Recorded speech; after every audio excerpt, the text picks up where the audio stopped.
Hello students, today we will discuss the next topic of exercise 1.3 and it is about intervals. Now what is interval? Interval is if I say there are two real numbers a and b such that a is less than b, right? Then the set of all real numbers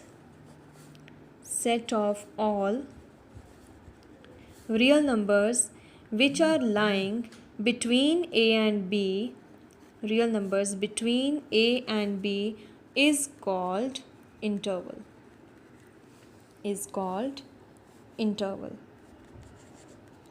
right? We use this thing, we have used already, but now we will discuss what is this interval, how to write down it, and what are the different types of intervals we have. I'm taking one simple example here. For example, this is our number line. I'm taking a number line. This is minus infinity to infinity, and here I'm taking 0, right?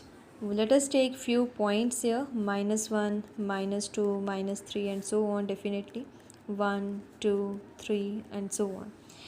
Now I want to take the numbers, or I want to take the real numbers between minus 2 to 2, right? Now when I talk about the real numbers means between minus 2 and minus 1. These minus 2, minus 1 are actually integers, and there are so many real numbers lying between minus 2 and minus 1, right? Because we are talking about the real number line, so there are infinite real numbers on the number line which we cannot calculate, right? So many fractions will be there, rationals, irrationals will be there between minus 2, minus 1, right? Between minus 1 and 0 again so many real numbers will be there. So like between each and every two consecutive integers there are so many real numbers. So here I am talking about the real numbers only first of all, right? And if I want to take all the real numbers which are lying between minus 2 and 2, right? So if one thing I can say, minus 2 less than x less than 2, this thing we know very well. When I use the symbol less than x and x is less than 2, what does it mean? It means x is taking all the real numbers, x is taking all real numbers greater than minus 2, right? And x is taking all the real numbers less than plus 2. When I am taking greater than minus 2, it means minus 2 is not included because it is greater than only. It is not equal to sign. And on the other side again, x is taking all the real numbers less than 2. It will go till 2 but it will not include 2, right? So this is the first type of interval that we are discussing here. And if I have to write down this interval, this thing in the interval, how will we use? We will write it as minus 2 comma 2 in parenthesis we will write down, and this parenthesis represent open interval, right? So this is the first interval that we are discussing. It is open interval. So whenever we write down two real numbers, definitely this a will be less than b only, always. And when I put these two numbers separated by comma within parenthesis, that is the simple bracket, then it is called open interval. And open interval, when I write down this interval in the set builder form as I have written here, how will we write down? It means all x where x is greater than minus 2 and x is less than 2, either you write down this way or you write down compiled like this. And what is x? That is important to mention here. X belongs to set of real numbers, because we are concerned with all the real numbers which are lying between minus 2 and 2 here. So this symbol, if you remember, epsilon means it represents belongs to. So when I write down x epsilon r means x belongs to r. This is how we will read it. So here x is a real number. So this is an open interval. Clear? Now the same thing. Now the next step is, if I want to include minus 2 and 2 also, that means if I write down this first of all in the set builder form, I want to include this minus 2 and plus 2. So sign of equality will also come along with less than sign, and yes, again we will represent what is x. X is a real number, right?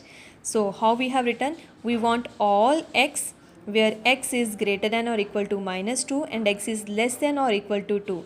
When equality has come, it means we are supposed to include 2 also, and x is a real number. Let us give the name, let it be a. And if I write down this in the interval form, we want to include minus 2 and 2, so now we will use the square bracket, right? And when I use the square bracket, this square bracket is telling that it is what kind of interval? It is closed interval, right? These are the two intervals, open interval and closed interval. Open interval, your simple bracket parenthesis, closed interval, the square bracket. This is how we will represent, right?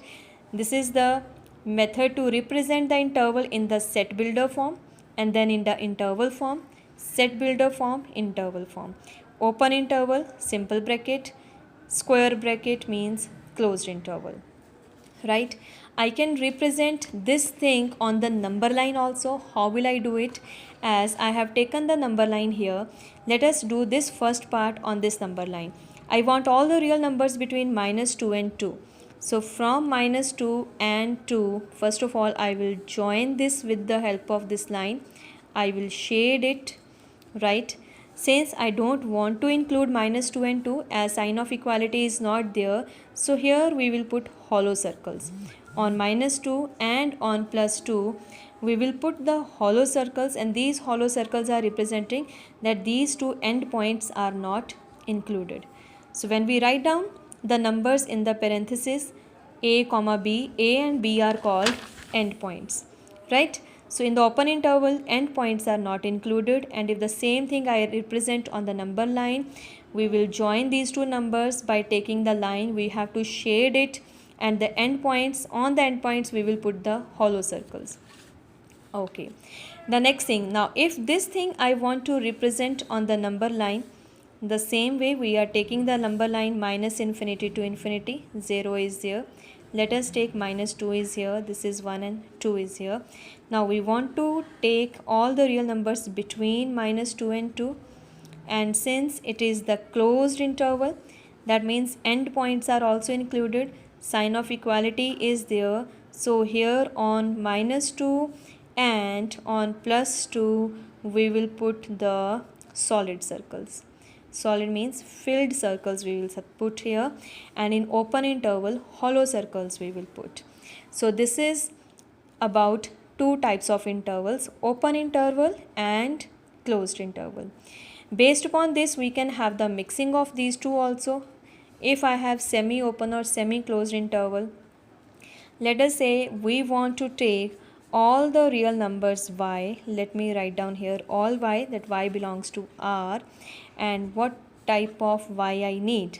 Let us say I want all real numbers greater than minus 5 and less than or equal to 2, right? Greater than minus 5, that means this side it is open, but it is including plus 2, so this side it is closed. So if I write down this in the interval form, minus 5 comma 2, first of all these two numbers I have written. Now 2 we have to include, so this side we will put the square bracket. Minus 5 we have to exclude, so this side we will put the simple bracket, right? And if I want to represent it on the number line, so minus infinity to infinity, 0, 1, 2, 3, 4 and 5. If this is minus 5 and 1 and 2, if this is 2, we have to include all the real numbers between minus 5 and 2. We will shade it. Now look at the interval, 2 we are supposed to include, so here we will put the solid circle. Minus 5 we have to include, exclude, so here we will put the hollow circle. It can go the other way also. If I want to include minus 5 and I want to exclude plus 2, so this side it will be solid circle and this side it will be hollow circle. This side we will take the square bracket and the other side it will become the simple bracket. right? So this is all about the intervals. You have few sums based upon the intervals, where it is given set builder form is given, you have to write down the interval, or the other way, intervals are given, you have to write down back in the set builder form, right? So this is a very simple topic. So if you are getting it, you can do the sums. And the next important thing is again on the subsets. So let us go through above that topic also. In the previous video we have discussed we have discussed about the subsets. I am taking one simple example. A is a set containing A, B and C. These are the three elements I am taking. Simple set we are taking here, right? And if I am writing a singleton set A, now this is a set which is containing one element and it is A. So the element of this set is present in A also, we say it is a subset. Similarly, set containing B also will be the subset. Set containing C, the singleton set, will also be the subset of A.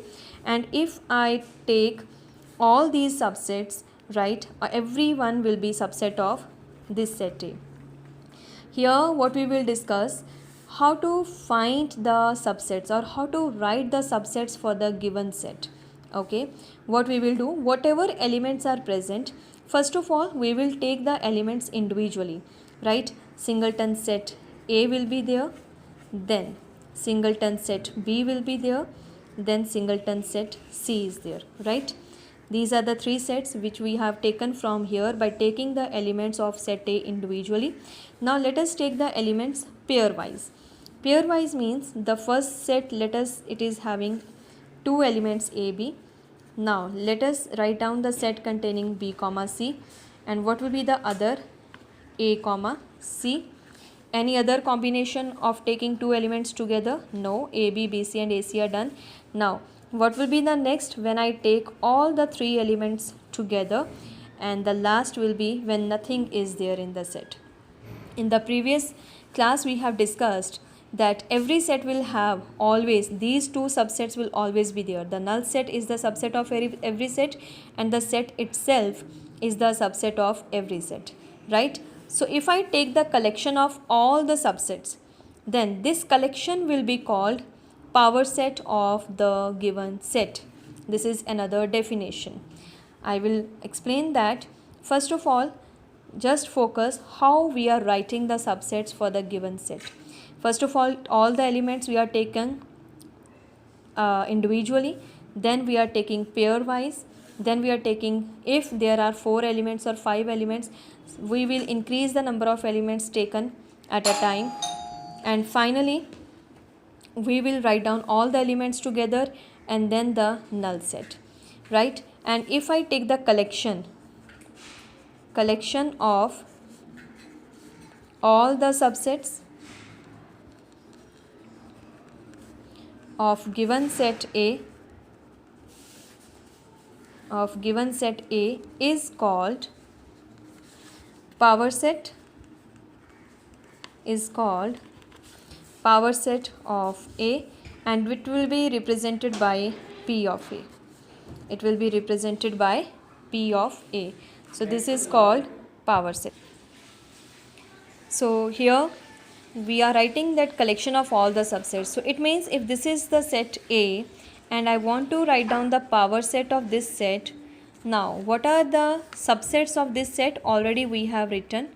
It will be set singleton set A, singleton set B, singleton set C, then set containing A, B, set containing B, C, set containing A, C, and the set containing all the three elements A, B, C, and null set. Since we are using the word collection of all subsets, so once again it is forming a set only, because when I am looking at every element of this collection, what is happening? Every element is a set. So the criteria is being fulfilled. So this collection is once again forming a set, and we know that when we write down the set, we always use the curly braces, the elements separated by commas. So now A, set containing A, set containing B, set containing C, and every What are these? These are actually subsets of A. These are subsets of A, and when I talk about power set of A, then these are also elements of power set of A. Right? I am repeating, because all these are, what are these? This is the collection of all the subsets of A. So each and every element of this collection is actually a subset of A, but this collection is called power set. And when we write down the set, each and every member of that set is called element.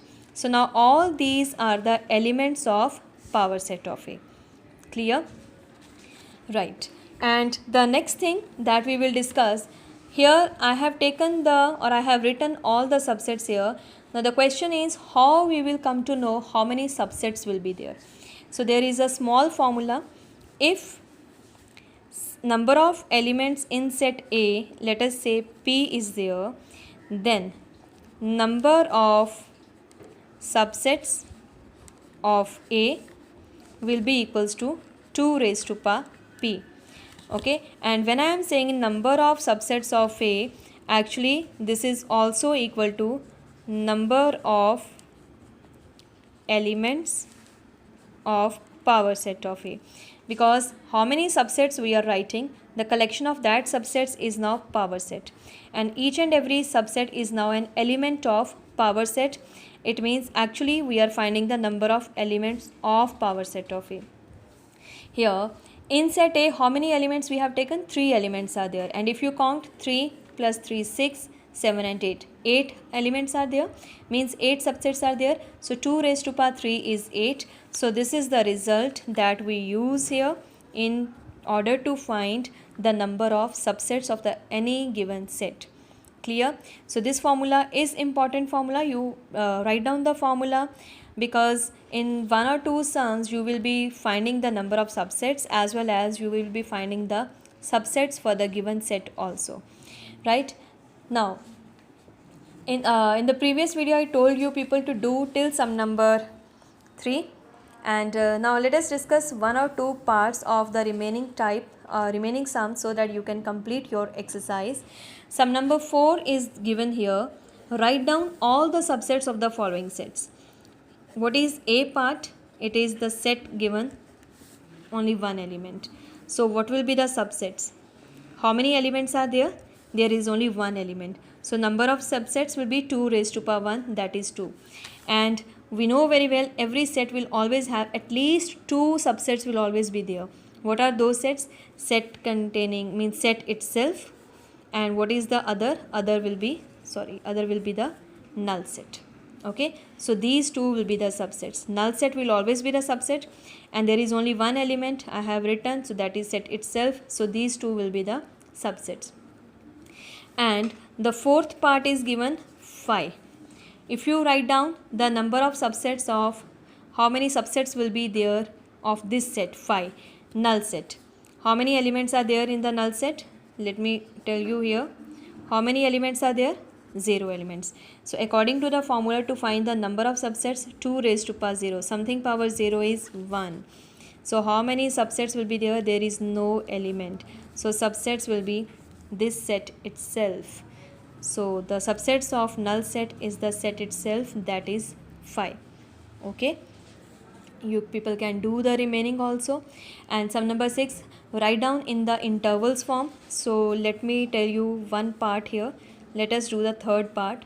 Third part is given. We have to write down all x where x is a real number and 0 less than equal to x less than 7.